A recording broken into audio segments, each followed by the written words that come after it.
आपने जो light reaction run किया था, तो लाइट रिएक्शन रन करने से एटीपी कैसे बनता है ना, सबसे इंपॉर्टेंट है कि आपने लाइट रिएक्शन क्यों किया, लाइट रिएक्शन से फायदा क्या था। तो लाइट रिएक्शन से what is the benefit of the light reaction, एक मिनट, 1 मिनट, इस पेज को चेंज करता हूं, ठीक है। What is the benefit of light reaction, तो लाइट रिएक्शन से हमें एटीपी बनाना था। एटीपी कैसे बनेगा, एक हाइपोथेसिस है जिसे कहते हैं chemo osmotic hypothesis. This theory is called chemo osmotic hypothesis, ठीक। अब ये कीमो ऑस्मोटिक हाइपोथेसिस से एटीपी कैसे बनता है, जिसे एक साइंटिस्ट ने दिया था जिसका नाम था Peter Mitchell and they got the Nobel prize. Peter Mitchell ने एक कॉन्सेप्ट बताया कि एटीपी कैसे बनेगा, जिसे हम डिटेल से पढ़ रहे हैं, जिसे आप कहते हो chemo osmotic hypothesis. Chemo osmotic hypothesis, इस हाइपोथेसिस के अकॉर्डिंग कुछ प्रोटॉन ग्रेडियंट बनेंगे, कुछ बनेंगे प्रोटॉन ग्रेडियंट। कैसे प्रोटॉन ग्रेडियंट बनता है वो पढ़ना है। कुछ बनेंगे प्रोटॉन ग्रेडियंट, और जब प्रोटॉन ग्रेडियंट को आप ब्रेक करेंगे, जब प्रोटॉन ग्रेडियंट को आप ब्रेक करेंगे तो उस दौरान एटीपी बनेगा, एटीपी बनेगा। यही कहानी है, ठीक। अब एटीपी की कहानी, बनने की कहानी को बहुत ही डिटेल से समझना है। ये कीमोस्मोटिक हाइपोथेसिस केवल क्लोरोप्लास्ट में नहीं होता, ये एटीपी बनने की कहानी जो कीमोस्मोटिक हाइपोथेसिस है, ये आपके माइटोकॉन्ड्रिया में भी हुआ था। माइटोकॉन्ड्रिया में भी आपने एटीपी बनाने का मैकेनिज्म को सीखा था। वहां आपने कहा था ऑक्सीडेटिव फॉस्फोराइलेशन। और आज हम लोग क्लोरोप्लास्ट में देखेंगे एटीपी कैसे बनता है, तो इसे हम लोग कहेंगे फोटोफॉस्फोराइलेशन। क्योंकि यहां पास एटीपी बनाने के लिए जो एनर्जी है वो एनर्जी सनलाइट से आएगा, इसलिए नाम होगा फोटोफॉस्फोराइलेशन। और माइटोकॉन्ड्रिया में जो एनर्जी आया था वो आया था ऑक्सीडेशन रिडक्शन रिएक्शन से।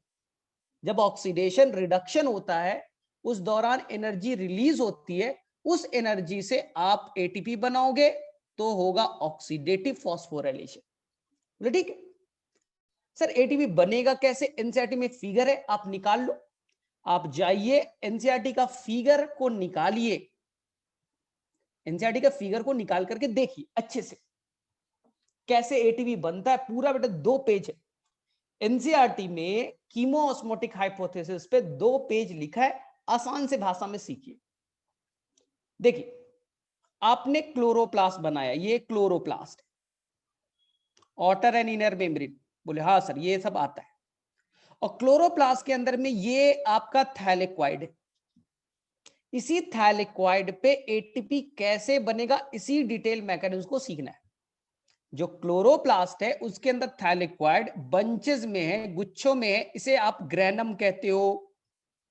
और ऐसे से ढेर सारे ग्रैनम है, ढेर सारे ग्रैनम है, प्लूरल फॉर्म में ग्रैना कह दीजिए, प्लूरल फॉर्म में ग्रैना कह दीजिए। और ये ग्रैनम आपस में जुड़े हैं, आपस में जुड़े हैं स्ट्रोमा लैमेली से। आज हमें सीखना है इस थैलेक्वाइड से, इस थैलेक्वाइड पे एटीपी कैसे बनता है। कीमो ऑस्मोटिक हाइपोथेसिस के लिए इस थैलेक्वाइड की जरूरत पड़ेगी। तो एनसीईआरटी में देखना जो एक फिगर जो बनाया है वो थैलेक्वाइड का फिगर बनाया गया। थैलेक्वाइड में जो अंदर का जगह होगा उसे हम लोग ल्यूमेन कहेंगे, और ये जो नीला वाला पूरा है ये थैलेक्वाइड मेम्ब्रेन है, ये थैलेक्वाइड मेम्ब्रेन है। इस थैलेक्वाइड मेम्ब्रेन पे ही लाइट रिएक्शन होगा और एटीपी का फॉर्मेशन किया जाएगा। सर कैसे होगा, तो हम लोग इस थैलेक्वाइड को बहुत बड़ा बनाते, जैसे एनसीईआरटी ने बनाया। मैं क्यों बनाऊंगा भाई, मैं क्यों बनाऊंगा, एनसीईआरटी ने अपने फिगर में थैलेक्वाइड का एक बड़ा सा स्ट्रक्चर बनाया। देखिए एकदम सिंपल से लैंग्वेज में सीखिएगा, डिफिकल्ट करोगे डिफिकल्ट लगेगा। ये थैलेक्वाइड मेम्ब्रेन है, ये नीला वाला भाई, जैसे प्लाज्मा मेम्ब्रेन होता है उसी तरह से थैलेक्वाइड का मेम्ब्रेन। सेकेंड चीज, ये अंदर में क्या है लिख दो, ल्यूमेन है। ये अंदर में क्या है, ल्यूमेन है। बाहर में क्या सर, ये स्ट्रोमा है। ये स्ट्रोमा है, क्लोरोप्लास्ट का फ्लूइड पार्ट को स्ट्रोमा कहते हैं। और नीला वाला क्या है सर, ये थैलेक्वाइड मेम्ब्रेन है। और आसान से भाषा में सीखो, इस थैलेक्वाइड मेम्ब्रेन पे सबसे पहले होगा फोटोसिस्टम 2। अगर आपने ध्यान पूर्वक पढ़ा है तो आपको बताया गया था कि लाइट रिएक्शन में दो तरह के फोटोसिस्टम इन्वॉल्व होते हैं। तो ये आपका फोटोसिस्टम 2 है। बोले हाँ सर फोटोसिस्टम 2 है। फोटोसिस्टम 2 जब इस पे लाइट गिरेगा इलेक्ट्रॉन इजेक्ट होगा, और ये इलेक्ट्रॉन जो है उसे पकड़ने वाला सब्सटेंस है जिसका नाम है पीक्यू, प्लास्टोक्यूनॉन। अगर आपको याद है तो सबसे पहले लाइट आया फोटो सिस्टम 2 पे गिरा, मान लो बेटा 2 फोटोन आए, 2 लाइट आया, 2 इलेक्ट्रॉन निकले, और ये इलेक्ट्रॉन निकलने के बाद में कहां गया, पीक्यू के पास, प्लास्टोक्यूनॉन के पास।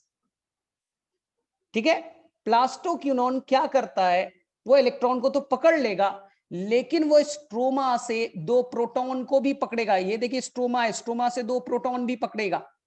2 इलेक्ट्रॉन उसने फोटो सिस्टम 1 से 2 से लिया और 2 प्रोटॉन उसने स्ट्रोमा से लिया, जिसके हेल्प से बन जाएगा PQH2। अगर आप ध्यान से देखेंगे एनसीईआरटी के फिगर को तो बनेगा बेटा PQH2, क्योंकि इसमें 2 इलेक्ट्रॉन है और 2 प्रोटॉन है, PQH2 का फॉर्मेशन होगा। बोले सर ये क्या होगा, जो PQH2 है वो एक कॉम्प्लेक्स को हैंड ओवर करेगा इलेक्ट्रॉन को, जिसे एनसीईआरटी कहेगा साइटोक्रोम B6F कॉम्प्लेक्स, क्योंकि इसमें 2 साइटोक्रोम है। इसलिए एनसीईआरटी में बहुत अच्छा सा फिगर बनाया है, साइटोक्रोम CYT, साइटोक्रोम B6 और F कॉम्प्लेक्स है।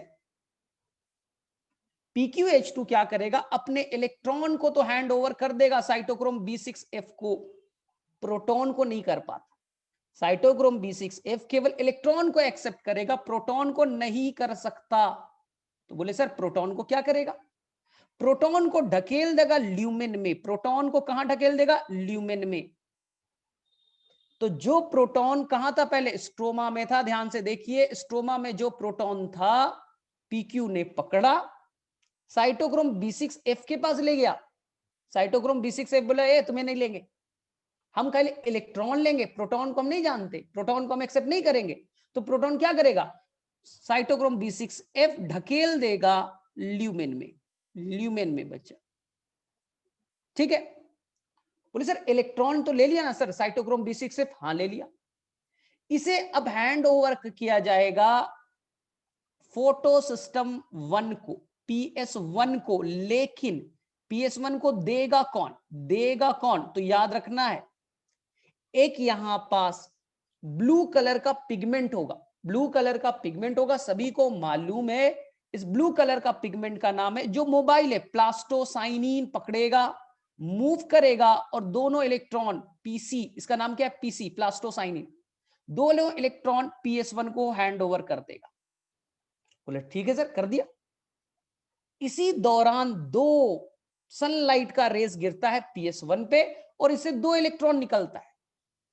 ये दोनों इलेक्ट्रॉन जो है वहां पास एक कॉम्प्लेक्स होगा FeS, आयरन सल्फर कॉम्प्लेक्स। ठीक है, या आपको बताया था बेटा FRS, फेरोडॉक्सिन रिड्यूसिंग सब्सटेंस। ये क्या करेगा, एक एंजाइम है, ध्यान से सुनना, ये पूछा जाता है गड़बड़ मत करना। एक एंजाइम है जिसका नाम है FNR, फेरोडॉक्सिन NADP रिडक्टेस। पुराने एनसीईआरटी के अकॉर्डिंग NADP रिडक्टेस। ये दोनों इलेक्ट्रॉन अल्टीमेटली FNR में चले गए, एंजाइम में चले गए। 2 इलेक्ट्रॉन एंजाइम में गया।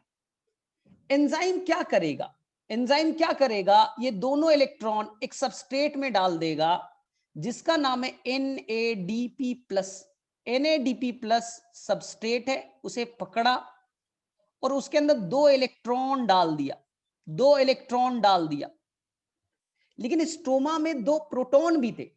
केवल बेटा 2 इलेक्ट्रॉन नहीं डाला, स्ट्रोमा में 2 प्रोटॉन भी थे। यहां सुनिएगा ध्यान से, स्ट्रोमा से पकड़ा 2 प्रोटॉन और NADP प्लस में डाल दिया। NADP कन्वर्ट हो गया NADPH और H प्लस में, NADPH और H प्लस में। आपका ये Z स्कीम हिल रिएक्शन कंप्लीट हो गया, कंप्लीट हो गया। एकदम दिमाग में सेट कर लो। बोले सर क्या सेट करना है? लाइट पहले PS2 पे गिरा, PS2 से इलेक्ट्रॉन निकला ETS में गया, इलेक्ट्रॉन ट्रांसपोर्ट सिस्टम, जहां PQ बैठा है। उसने इलेक्ट्रॉन तो पकड़ा, साथ साथ प्रोटॉन भी पकड़ा। इलेक्ट्रॉन को डाला साइटोक्रोम B6F में, लेकिन प्रोटॉन को ढकेल दिया का ल्यूमेन में। 2 प्रोटॉन बढ़ गए ल्यूमेन में, 2 प्रोटॉन ल्यूमेन में बढ़ गया। ठीक है सर। साइटोक्रोम B6F देगा PS1 को via the PC, plastocyanin, blue colour का है, कॉपर कंटेनिंग है, मोबाइल है, मोबाइल कैरियर है, यानी मोबाइल मतलब चलने वाला। PQ भी चलने वाला है। रेस्पिरेशन में UQ था, यूबीक्यूनॉन। वहां साइटोक्रोम C था जो मोबाइल था। यहां भी 2 लोग हैं, एक PC है plastocyanin, copper containing. PS1 electron को FNR नाम के एंजाइम में भेजेगा। FNR एक एंजाइम है, सबस्ट्रेट को पकड़ा, 2 इलेक्ट्रॉन डाला, लेकिन 2 प्रोटॉन उसने स्ट्रोमा से पकड़ा, स्ट्रोमा से पकड़ा तो 2 प्रोटॉन स्ट्रोमा में घट जाएंगे, क्योंकि उसने सबस्ट्रेट में ऐड कर दिया। बोले ठीक है सर, लेकिन सर ये तो एक ही बार रिएक्शन ना हुआ सर। सर ये पूरा का पूरा जो आपने रिएक्शन बनाई तो एक बार हुआ, अब सेकेंड बार रिएक्शन कैसे चलेगा? तो आपकी एनसीईआरटी कहती है PS2 के नीचे, ल्यूमेन में नहीं है, PS2 के जस्ट नीचे, स्थैलेक्वाइड मेम्ब्रेन के जस्ट नीचे वाटर को तोड़ने वाला एक कॉम्प्लेक्स है, PS2 है, उस मेम्ब्रेन से जुटा हुआ, थैलेक्वाइड मेम्ब्रेन से नीचे की तरफ जुटा हुआ वाटर स्प्लिटिंग कॉम्प्लेक्स है, जिसको आप OEC भी कहते हैं, ऑक्सीजन इवॉल्विंग कॉम्प्लेक्स भी कहते हैं, या वाटर स्प्लिटिंग बोलो या ऑक्सीजन इवॉल्विंग कॉम्प्लेक्स बोलो। कहां से जुटा है? ल्यूमेन में नहीं है, ल्यूमेन की तरफ है, लेकिन मेम्ब्रेन से अटैच, नीचे की तरफ अटैच है। ये क्वेश्चन आ चुका है, आप लोग बार बार पूछते हो।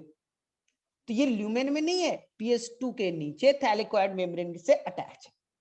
वाटर टूटेगा, सिंपल, एक वाटर को तोड़िए, कहानी आसान लगेगी। वाटर टूटा, 2 इलेक्ट्रॉन, 2 प्रोटॉन और half molecule of oxygen release होगा। ऑक्सीजन इन्वायरमेंट में रिलीज हो जाएगा, इसका फर्दर कोई काम नहीं। ऑक्सीजन इन्वायरमेंट में रिलीज हो जाएगा, इसका फर्दर अब इस चैप्टर में कोई काम नहीं। हमारे लाइफ के लिए इंपॉर्टेंट है, ऑक्सीजन मिल रहा है। इलेक्ट्रॉन को दे दिया जाएगा PS2 को, तो PS2 में इलेक्ट्रॉन का सप्लायर कौन है? OEC तोड़ता है और इलेक्ट्रॉन को डाल देता है PS2 में। अब सेकेंड Z स्कीम चलेगा, तो बार बार Z स्कीम चलाना है, हर बार। अब इलेक्ट्रॉन का सप्लायर वाटर है, वाटर के इलेक्ट्रॉन जाएंगे PS2 में, PS2 से PS1 में, PS1 से FNR में, FNR से NADP प्लस में। सर प्रोटॉन का क्या होगा? प्रोटॉन इसी ल्यूमेन में एक्यूमुलेट हो जाएगा, प्रोटॉन इसी ल्यूमेन में एक्यूमुलेट हो जाएगा। अब आता है कॉन्सेप्ट, प्रोटॉन ग्रेडियंट कैसे बना? कीमोऑस्मोटिक हाइपोथेसिस कहता है कि पहले हम लोग एक प्रोटॉन का ग्रेडियंट बनाएंगे और ग्रेडियंट को तोड़ेंगे तो एनर्जी जनरेट होगा ATP के फॉर्म में। तो तुम बोलोगे सर प्रोटॉन ग्रेडियंट कैसे बना? तो 3 कहानी है, आप सभी लोग स्मार्ट ही हो, सबको पता ही है। मुझे प्रोटॉन ग्रेडियंट बनाना है, ग्रेडियंट का मतलब डिफरेंस होता है, 3 तरीके से बना, अगर आपने थोड़ा सा एनालाइज किया होगा तो। प्रोटॉन ग्रेडियंट बनाने के 3 तरीके। तरीका नंबर 1, ध्यान से देखना, रट्टा वट्टा मत मारो, आराम से देखो ना। तरीका नंबर 1, OEC ध्यान से सुनना, समझा देता हूं सिंपल भाषा में। ये बच्चा आपका थैलेक्वाइड मेम्ब्रेन है, बोले हाँ, और यहां पर क्या है, ओईसी है। ओईसी वाटर को तोड़ेगा, वाटर के टूटने से 2 प्रोटॉन ल्यूमेन में बढ़ जाएंगे। तो पहला, ल्यूमेन में प्रोटॉन का कंसंट्रेशन बढ़ा, पहला आंसर है बाय स्प्लिटिंग ऑफ वाटर। पानी टूटेगा, वाटर टूटने से 2 प्रोटॉन ल्यूमेन में बढ़ गए, स्प्लिटिंग ऑफ वाटर। देख लो, वाटर टूटा और टूटने से 2 प्रोटॉन बढ़ गए, कहां, ल्यूमेन में। ठीक है, याद होगी, 2 प्रोटॉन, बेटा लिख देता हूं, 2 प्रोटॉन ल्यूमेन में बढ़ गया, कहां गया, ल्यूमेन में। चले ठीक है। Second, ETS. ईटीएस बड़ा इंपॉर्टेंट रोल प्ले कर रहा है। बोले क्या सर, पीक्यू ने 2 प्रोटॉन को पकड़ के लाया था। ध्यान से देखिए, फिगर को समझिएगा, यहां पर कोई गड़बड़ मत कीजिएगा।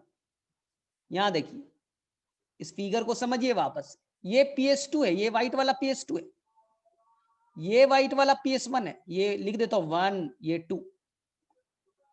इलेक्ट्रॉन निकला, इसे पहले पकड़ा पीक्यू ने। ठीक है, मैं उतना डिटेल में नहीं जा रहा, फियोफाइटीन, क्यूनॉन नहीं, directly PQ. NCERT directly PQ के बारे में बात करता है। पीक्यू ने पकड़ा, और पीक्यू ने उसी टाइम 2 प्रोटॉन को पकड़ा था स्ट्रोमा से। 2 इलेक्ट्रॉन 2 प्रोटॉन पकड़ लिए। अब पीक्यू जो है हैंड ओवर करेगा केवल इलेक्ट्रॉन को। साइटोक्रोम B6F को क्या देगा, इलेक्ट्रॉन। साइटोक्रोम B6F बोलेगा मैं बाहर में, अब मैं आगे भेजूंगा ही नहीं प्रोटॉन, इलेक्ट्रॉन तो लेके आए, इलेक्ट्रॉन को मैं आगे पीसी को भेज दूंगा, प्लास्टोसाइनिन को भेज दूंगा, इलेक्ट्रॉन को भेज दूंगा, प्रोटॉन चला जाएगा ल्यूमेन में।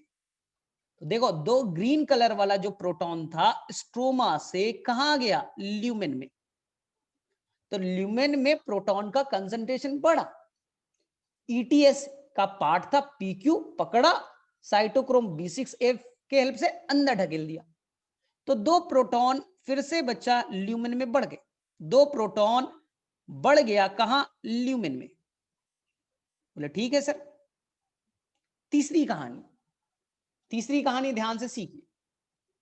कहानी नंबर 3 जो है, आपको बोला था ये है थैलेक्वाइड मेम्ब्रेन, ये है थैलेक्वाइड मेम्ब्रेन, और थैलेक्वाइड मेम्ब्रेन के एक तरफ यहां पर एक एंजाइम लूजली अटैच है। ये क्वेश्चन आया था, बहुत बच्चों ने गलत किया। ये क्वेश्चन पूछा गया था नीट में, देखना प्रीवियस ईयर में 2 बार आया। यहां पर एक एंजाइम है जिसका नाम है NR, NADP रिडक्टेस, पुराने एनसीईआरटी के अकॉर्डिंग। नए एनसीईआरटी के according FNR, फेरोडॉक्सिन NADP reductase.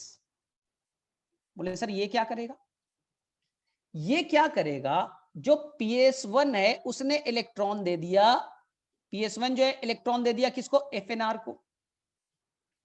FNR पकड़ेगा सबस्ट्रेट को, सबस्ट्रेट का क्या नाम है, NADP प्लस, NADP प्लस, और उसमें इसने 2 इलेक्ट्रॉन डाल दिए।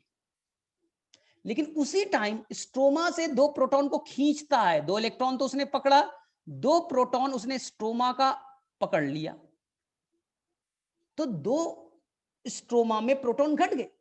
आपने स्ट्रोमा से पकड़ा और सबस्ट्रेट में डाल दिया, और सबस्ट्रेट बन गया NADPH और H प्लस में। अब थोड़ा लॉजिकल सोच करके मुझे बताओ, FNR जो एंजाइम है 2 प्रोटॉन को स्ट्रोमा से पकड़ लेता है, स्ट्रोमा में घट गया। ETS ने 2 प्रोटॉन को स्ट्रोमा से खींच करके अंदर लाया, स्ट्रोमा में घटा, ल्यूमेन में बढ़ गया। वाटर टूटेगा, तो वाटर के टूटने से 2 प्रोटॉन और ऐड हो गए ल्यूमेन में, तो ल्यूमेन में बढ़ रहा है और बाहर में घट रहा है। जिसे मैं एक सिंपल सी कहानी से आपको हमेशा बताता हूं, और आप लोगों को शायद समझ में भी आता होगा वो कहानी। मान लो बच्चा कि ये ल्यूमेन में 100 प्रोटॉन है, मान लो इस ल्यूमेन में 100 प्रोटॉन है, और बाहर में भी 100 प्रोटॉन है, 100 H प्लस अंदर और 100 H प्लस बाहर है। बाहर यानी स्ट्रोमा, अंदर ल्यूमेन, दोनों में इक्वल है। कहानी नंबर 1, कहानी नंबर 1, वाटर का टूटना। वाटर टूटेगा और 2 प्रोटॉन, वाटर टूटा, वाटर के टूटने से 2 प्रोटॉन ऐड हो गए, यानी 102 प्रोटॉन हो गया। कहानी नंबर 1, वाटर टूटता है, 2 प्रोटॉन ऐड होता है, 102। यहां कितना है 100, यहां 102 हो गए। कहानी नंबर 2, पीक्यू भाई साहब, पीक्यू जो है वो 2 प्रोटॉन को पकड़ता है, कहां से, स्ट्रोमा से, ठीक है, और साइटोक्रोम B6F के हेल्प से ढकेल देता है, कहां, अंदर। अब सोचो, अंदर में हो गए 104 प्रोटॉन और बाहर में 2 घट गए, यानी बाहर में हो गया 98 -2 प्रोटॉन ना, बोले हाँ। कहानी number 3, FNR enzyme. FNR enzyme जो मेम्ब्रेन के बाहर की तरफ, याद रखना, ट्रिक बता दूं, थैलेक्वाइड मेम्ब्रेन के इस साइड बाहर के तरफ FNR है और थैलेक्वाइड मेम्ब्रेन के इनर साइड OEC है, वाटर स्प्लिटिंग कॉम्प्लेक्स है। ये चीज याद रखना, बड़ा काम आएगा। बाहर की तरफ एंजाइम है, अंदर की तरफ OEC है। इसने क्या किया, इसने NADP प्लस में 2 प्रोटॉन को जोड़ा, NADP प्लस में 2 प्रोटॉन को जोड़ा, तो 2 प्रोटॉन वापस से स्ट्रोमा में घट गए। NADP प्लस में 2 प्रोटॉन को जोड़ा तो स्ट्रोमा में 2 प्रोटॉन घटे ना, तो कितना हो गया, -2 प्रोटॉन, फिर से 96 हो गए। अगर थोड़ा ध्यान से देखा होगा तो कितने हो गए, 96। और अंदर में कितने हैं, 104। अंदर में कितने, 104। कितना का डिफरेंस बना, 8 का। कितने के डिफरेंस बने, 8 प्रोटॉन का डिफरेंस हो गया। बाहर में 96, अंदर में 104 प्रोटॉन। एक जेड स्कीम चलने से, केवल एक बार जेड स्कीम चला है, तो बाहर और अंदर में प्रोटॉन का डिफरेंस बन चुका है। इसी को सिंपल भाषा में तो हम लोग कहते हैं प्रोटॉन ग्रेडियंट। इसी को सिंपल भाषा में क्या कहते हैं, प्रोटॉन ग्रेडियंट। अब प्रोटॉन ग्रेडियंट तो बन गया, ऐसे लाखों बार, एक सेकंड में लाखों बार रिएक्शन होता है, तो लाखों प्रोटॉन अंदर आ जाएंगे। एनसीईआरटी का फिगर देखिए, अंदर में ढेर सारे प्रोटॉन हो जाएंगे, अंदर में ढेर सारे प्रोटॉन हो जाएंगे। तो अगर प्रोटॉन ज्यादा है तो एसिडिक हो गया, अगर प्रोटॉन अंदर में ज्यादा है, H+ ज्यादा है, एसिडिक हो गया। पीएच बेटा डिक्रीज हो जाएगा। ल्यूमेन में खूब प्रोटॉन हो गए, लाखों बार, एक सेकंड में लाखों बार जेड स्कीम चलता है। एक बार में तो 8 का डिफरेंस बनाया, लाखों बार तो 8 लाख का डिफरेंस हो जाएगा। प्रोटॉन अंदर ज्यादा, प्रोटॉन अंदर ज्यादा तो पीएच घटेगा। हाँ, और यहां पीएच बेटा ज्यादा रहेगा, पीएच का आपने डिफरेंस क्रिएट कर लिया। बाहर में पीएच ज्यादा, अंदर में पीएच कम। पीएच क्या होता है, H+ कंसंट्रेशन, अंदर ज्यादा तो पीएच कम है। सेकेंड, अब बोले सर बाहर नहीं आ सकता, सर अंदर में प्रोटॉन ज्यादा है, बाहर नहीं आ सकता। सर एकदम आ सकता है। सर रूल तो यही है कि बाहर से चीजें अंदर की तरफ, मतलब ज्यादा से कम की तरफ आती है, यही तो होता है सर।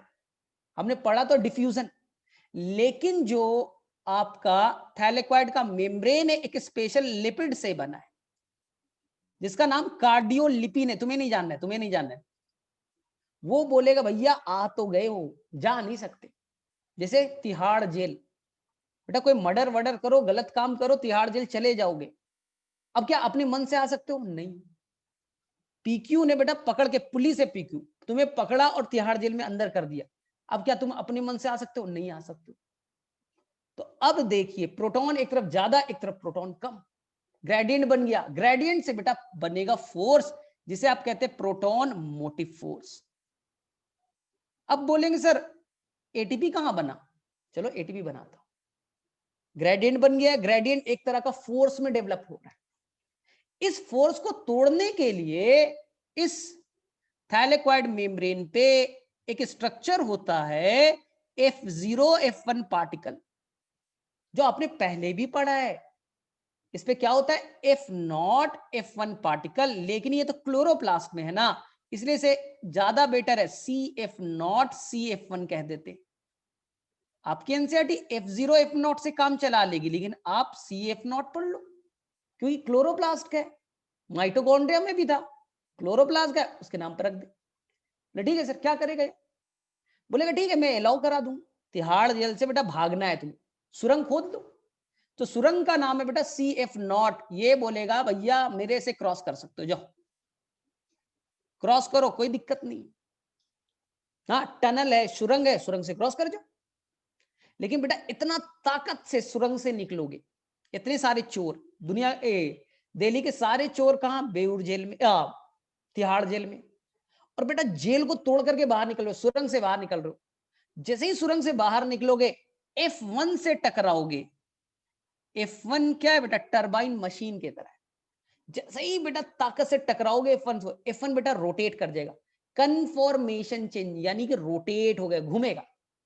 और जब वो घूमेगा तो इसी दौरान क्या होता है, जो आपका एडिनोसाइन डाइफॉस्फेट है इनऑर्गेनिक फॉस्फेट से जुड़ जाता है और एटीपी में कन्वर्ट हो जाता है। सर ताकत कहां से आया, प्रोटॉन ग्रेडियंट को तोड़ा, उसी ताकत को यूज किया और एडीपी को एटीपी में कन्वर्ट कर। अब इस कंट्रोवर्सी में मत पड़िएगा, बहुत बच्चे रिसर्च करने लग जाते हैं, सर कितने प्रोटॉन लौटेगा तो एक एटीपी बनेगा। इस एनसीईआरटी में नहीं बच्चा, तुम्हें मैंने जो स्टडी मटेरियल दिया है बहुत अच्छा है, उसमें लिखा है सेवरल एटीपी। अब बेटा सेवरल प्रोटॉन से आएगा तो एटीपी बनेंगे, कितना बनेगा न्यूमेरिक्स में मत जाना, किसी के पास प्रूफ नहीं, किसी का प्रूफ नहीं कि सर 2 प्रोटॉन जाएगा तो एक एटीपी, 3 प्रोटॉन जाएगा तो एक एटीपी। इस कंफ्यूजन में मत रहना। मैं देखता हूं बच्चों रिसर्च करके लास्ट में पूछेगा, सर वहां तो पता था सर 2 प्रोटॉन से एक एटीपी बनेगा, यहां कितना, नहीं लिखा है। मैंने पूरा 4-5 बुक पढ़ लिया, कहीं पास भी एग्जैक्ट डाटा नहीं। तो अब डाटा पे मत जाओ, आपने लिखा है सेवरल प्रोटॉन क्रॉस करेगा एटीपी बनेगा, सेवरल मतलब कितने होते, एग्जैक्ट नहीं दिया, 3 जाएगा, 4 जाएगा, 5 जाएगा, इसमें मत फंसिएगा। प्रोटॉन जाएगा, एनर्जी रिलीज करेगा और एटीपी बनेगा। इसलिए आपकी एनसीईआरटी पूछती है अगर आपको एटीपी बनाना है तो क्या करना पड़ेगा, तो बोले सर कुछ नहीं, एटीपी बनाना बहुत आसान है सर, घर में बनाएंगे। देखो सर क्या करेंगे, एक हम मेम्ब्रेन ले लेंगे, एक में मेम्ब्रेन ले लूंगा, रूल नंबर 1 एक मेम्ब्रेन चाहिए। मेम्ब्रेन पे सर ईटीएस चलाएंगे, ईटीएस नाम का मशीन चलाएंगे। ईटीएस क्या करेगा सर, प्रोटॉन को ढकेलेगा, बाहर से अंदर की तरफ ढकेलेगा, प्रोटॉन ग्रेडियंट बनेगा। जब प्रोटॉन ग्रेडियंट बनेगा, इस ग्रेडियंट को तोड़ करके हम लोग F0 F1 पार्टिकल से एटीपी जनरेट कर लेंगे। तो एटीपी बनाना बेटा बच्चों का खेल है, लेकिन बनता नहीं। हाँ तो एटीपी बनाने के लिए 3 चीज चाहिए, एक मेम्ब्रेन चाहिए, उस पे ईटीएस चलने वाला चाहिए।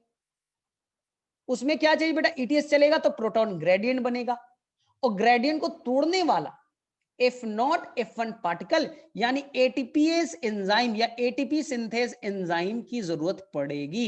एटीपी बनके तैयार हो गया। ये मानना था बेटा पीटर मिशेल का, they got the Nobel prize in the chemistry. Chemistry में उन्हें नोबेल प्राइज दिया गया इस थ्योरी को बताने के लिए। ये पूरे फेमस एक बहुत बड़ा थ्योरी है। ये थ्योरी बेटा माइटोकॉन्ड्रिया में भी एप्लीकेबल है कि माइटोकॉन्ड्रिया में भी पहले ईटीएस चलाइए, प्रोटॉन को पकड़ के अंदर ढकेलिए, ग्रेडियंट बनाइए, ग्रेडियंट को तोड़ करके एटीपी बनाइए। तो ये थ्योरी कीमोऑस्मोटिक हाइपोथेसिस माइटोकॉन्ड्रिया में भी है और क्लोरोप्लास्ट में भी है ना। किसने दिया, पीटर मिशेल ने, याद रखिएगा। ये हो गया बच्चों लोग कीमोऑस्मोटिक हाइपोथेसिस। चलो मैंने बहुत लंबी कहानी बता दी, किसी को समझ में आया? चलो फटाफट हैंड रेज करो, किसे किसे समझ में आ गया कीमोऑस्मोटिक हाइपोथेसिस। ये तीनों कहानी आपको बहुत अच्छे से याद रखना था। एनीवन, किसी को अगर दिक्कत है तो बोल दो, मैं अभी वापस से एक्सप्लेन कर दूंगा ना, ज्यादा डिफिकल्ट नहीं है। क्लियर है सभी को? एकदम आसान है, तीनों कहानी एनसीईआरटी का मैंने लिया है, कोई बेटा एक्स्ट्रा पॉइंट मैंने नहीं बोला, एकदम 100% एनसीईआरटी। एनसीईआरटी में यही लिखा है, आपको यही याद करना ना। उस न्यूमेरिक्स में मत फंसिएगा, सर कितना प्रोटॉन जाएगा तो कितना एटीपी बनेगा, नहीं पढ़ना, तुम्हारे लिए कोई काम का नहीं। तुम्हारे लिए काम का रहता तो मैं तुम्हें जरूर बताता, लेकिन नहीं है तो तुम्हें नहीं पढ़ना। चलो ठीक है, क्लियर है कीमो ऑस्मोटिक हाइपोथेसिस। चलो यही सब क्वेश्चन देखो डॉक्टर अली में दिए हुए रहते हैं, उसमें टेंशन नहीं लेना, उसमें टेंशन नहीं लेना है। पीएच कहां ज्यादा कहां कम, बोले एकदम आसान है सर। थैलेक्वाइड मेम्ब्रेन, मैंने क्या बोला बेटा, थैलेक्वाइड मेम्ब्रेन को मान लो प्रोटॉन ग्रेडियंट बनाने की 3 कहानी तो बता दिया। पहली कहानी वाटर के टूटने वाला, वाटर टूटा 2 प्रोटॉन। दूसरी कहानी ईटीएस वाला, पीक्यू ने पकड़ के लाया 2 प्रोटॉन। और तीसरी कहानी जो एंजाइम है, वो एंजाइम स्टोमा से 2 प्रोटॉन पकड़ के एनएडीपीएच बना दिया। तो बाहर में कम अंदर में ज्यादा ग्रेडियंट, और इस ग्रेडियंट को तोड़ा जाएगा एटीपीएस एंजाइम से, जिसका नाम है बेटा F0 F1 पार्टिकल भी है, लेकिन क्लोरोप्लास्ट में पढ़ रहे इसलिए CF0 CF1 भी कहते हैं। चलिए ठीक है, करेक्ट। अब चलो सर फायदा क्या हुआ, सर हमने लाइट रिएक्शन चलाया, सर फायदा क्या है ये बताओ पहले। देखो ध्यान से, तुम्हारा फोटोसिंथेसिस का मेन रिएक्शन डार्क रिएक्शन है। फोटोसिंथेसिस का मेन रिएक्शन है, मैं हमेशा बोलता हूं वो डार्क रिएक्शन है, लाइट रिएक्शन तो है ही नहीं। बोले सर क्यों? क्योंकि डार्क रिएक्शन में आपका CO2 से ग्लूकोज बनना है, CO2 को पकड़िए और ग्लूकोज बनाइए, C6H12O6। एनसीईआरटी बोलेगा ग्लूकोज बनाइए, कार्बोहाइड्रेट बनाइए, यानी glucose carbohydrate same. Main photosynthesis का रिएक्शन डार्क रिएक्शन, जिसमें CO2 को पकड़ते और ग्लूकोज बनाते हैं। सर क्या ये रात में ही होगा? क्योंकि सर यहां पर तो लिखा है डार्क, एनसीईआरटी लिख रहा है मिसनोमर है, हम लोग इसका गलत मीनिंग इंटरप्रेट करते हैं। एनसीईआरटी का लाइन है मिसनोमर, हम समझने में गलती करते कि ये डार्क रिएक्शन रात वाला नहीं। डार्क रिएक्शन को रिक्वायरमेंट है बच्चा एटीपी की, उसे रिक्वायरमेंट है बेटा एनएडीपीएच की, ताकत की, ताकत की। और ताकत दोगे तभी डार्क रिएक्शन चलेगा, और ताकत कहां से लाओगे? लाइट रिएक्शन से। इसलिए डार्क रिएक्शन दिन हो या रात हो कोई फर्क नहीं पड़ता। मैं बेटा अपनी पढ़ाई पापा हो या ना हो मुझे कोई फर्क नहीं पड़ता, मैं अच्छा बच्चा हूं, पापा घर पे हैं तब भी पढ़ाई करूंगा, नहीं है तब भी पढ़ाऊंगा, मुझे कोई मतलब नहीं। इट इज द पापा independent. Dark reaction means the light independent. इसे लाइट से मतलब नहीं है कि लाइट है या नहीं है, इसे मतलब है ताकत से। ताकत लेकर के आओ, ताकत तो बेटा लाइट ही रिएक्शन देगा ना। ताकत मतलब एटीपी, ताकत मतलब एनएडीपीएच। ताकत कहां से लाओगे? लाइट रिएक्शन से ही लाओगे। इसलिए कहा जाता है it is a independent of light but dependent on light reaction, dependent on product of light reaction. इसे दिन तो चाहिए नहीं, लेकिन उसका प्रोडक्ट से मतलब है। ये ताकतवर चीज है, एटीपी बेटा ताकत वाला चीज है। एनएडीपीएच याद करो, रेस्पिरेशन में एनएडीएच डालते तो 3 एटीपी बनता था। इसलिए एनसीईआरटी इस दोनों को मिला करके एक वर्ड यूज करेगा एसिमिलेटरी पावर, यानी कि यहां पर बेटा हमें ताकत यूज करना है CO2 को ग्लूकोज में कन्वर्ट करने के लिए, एसिमिलेटरी पावर। बोले सर क्यों, क्यों ताकत चाहिए? कहानी सिंपल है, CO2 को बेटा रिड्यूस नहीं कर सकते। CO2 में इतना आसान नहीं है कि तुम हाइड्रोजन डाल दो, CO2 में ग्लूकोज बनाना है ना, तो देखिए ना हाइड्रोजन ही तो तुमने डाला, हाइड्रोजन इतना आसान नहीं है डालना, CO2 हाइड्रोजन लेना पसंद नहीं करता। इसके लिए तुम्हें एक एंजाइम चाहिए जो दुनिया में मोस्ट एबंडेंट है, अर्थ पे मोस्ट एबंडेंट है, एक तो रुबिस्को चाहिए। और रुबिस्को बोलेगा मैं फ्री में थोड़ी काम करूंगा, हाइड्रोजन है तुम्हारे पास, ताकत दो, फ्री में काहे काम करेंगे।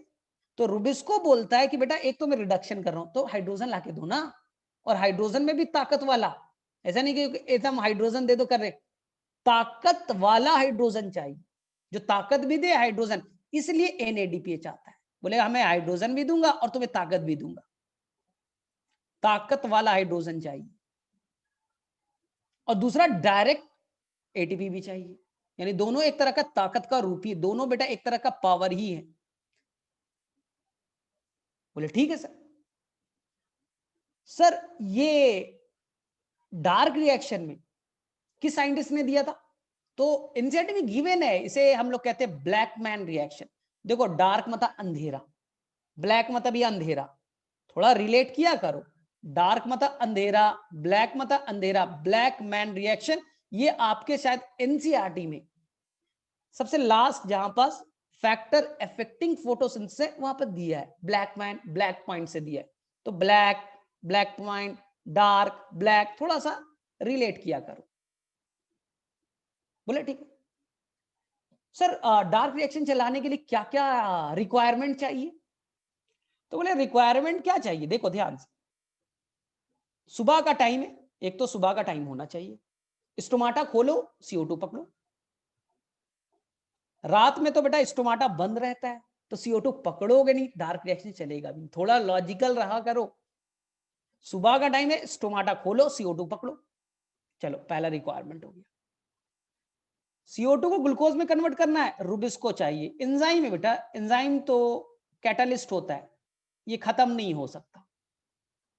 एंजाइम सबस्ट्रेट को प्रोडक्ट में कन्वर्ट कर देगा, खत्म नहीं हो सकता। तो इसका टेंशन सर रुबिस्को कम है, नहीं नहीं, एंजाइम की कमी नहीं होती। ठीक है, याद रखना बेटा, मोस्ट एबंडेंट एंजाइम है और दुनिया का सबसे नटखट नॉटी एंजाइम है। मैं एक्सप्लेन करूंगा।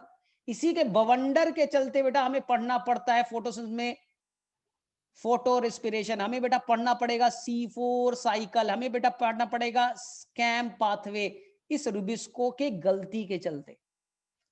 दुनिया का सबसे इंपॉर्टेंट एंजाइम है, लेकिन बेटा दुनिया का सबसे नटखट भी। बोले सर क्यों? इसे बेटा ये एंजाइम है, ठीक है, किससे बाइंड करना है? CO2 से। लेकिन बच्चा ये O2 से भी बाइंड कर सकता है, they have both affinity, O2 से भी है और CO2 से भी है। हालांकि CO2 से एफिनिटी ज्यादा है। बेटा तुम्हें आलू भी मिले और पनीर भी मिले, बिरयानी भी मिले और बेटा सूखी सब्जी भी मिले, खा दोनों लोगे, लेकिन बेटा बिरयानी से तुम्हारी एफिनिटी ज्यादा है, तो बिरयानी भी रखा है और सूखी सब्जी भी रखा है, बिरयानी खाओगे, एफिनिटी ज्यादा है। तो इसी तरह से रुबिस्को है बेटा, कि यहां पर एफिनिटी किससे ज्यादा है? CO2 से। लेकिन अगर ऐसा हो बिरयानी थोड़ा सा रखा है, वो भी बेटा ठंडा बिरयानी है, कई दिनों का सड़ा हुआ बिरयानी है, तो बोले जाके हम सब्जी खा लेंगे, ये बेटा सूखा सब्जी खा लेंगे। अगर O2 का कंसंट्रेशन अगर तुमने जरूरत से ज्यादा बढ़ा दिया तो रुबिस्को बेटा पलटी मार लेगा, O2 से बाइंड कर जाएगा। इसलिए रुबिस्को के फुल फॉर्म को अच्छे से समझना, जो मैं आगे में डिटेल से कराऊंगा। रुबिस्को के C और O को फोकस करना, ये कार्बन डाइऑक्साइड को जोड़ेगा सबस्ट्रेट में, कार्बोक्सिलेज, लेकिन वो ऑक्सीजन को भी सबस्ट्रेट से जोड़ सकता है, ऑक्सीजिनेज। डुअल एंजाइम है, उसका नेचर बेटा फ्लेक्सिबल है। मन किया तो कार्बन डाइऑक्साइड, मन किया ऑक्सीजन, इसलिए बेटा बवंडर एंजाइम है। इसलिए ये चैप्टर डबल पढ़ना पड़ता है। अगर रुबिस्को शरीफ रहता तो हमें कैम पाथवे नहीं पढ़ना पड़ता, हमें बेटा C4 पाथवे नहीं पढ़ना पड़ता। ये रुबिस्को की गड़बड़ है ना, तो नेचर ने बेटा गलती से बना दिया एक ऐसा एंजाइम, बड़ा इंपॉर्टेंट भी है और बेटा बवंडर भी है। आपकी मिनरल नोटेशन साफ साफ लिखती है कि रुबिस्को को काम करने के लिए बेटा Mg+2 चाहिए। याद करो, mineral notation in plant, Rubisco को काम करने के लिए मैग्नीशियम आयन इज मस्ट, याद रखिएगा, बड़ा इंपॉर्टेंट है। रेडी कैसे? तीसरा, डार्क रिएक्शन के लिए चाहिए बेटा सबस्ट्रेट। ये तो एंजाइम है ना, सबस्ट्रेट लाओगे तब तो काम करेंगे। सबस्ट्रेट का नाम है RUBP। RUBP, ये क्या बवंडर है? राइबोज नाम सुना है? बोले हाँ, 5 कार्बन का होता है, DNA RNA में होता है। उसी का छोटा भाई है राइबुलोज।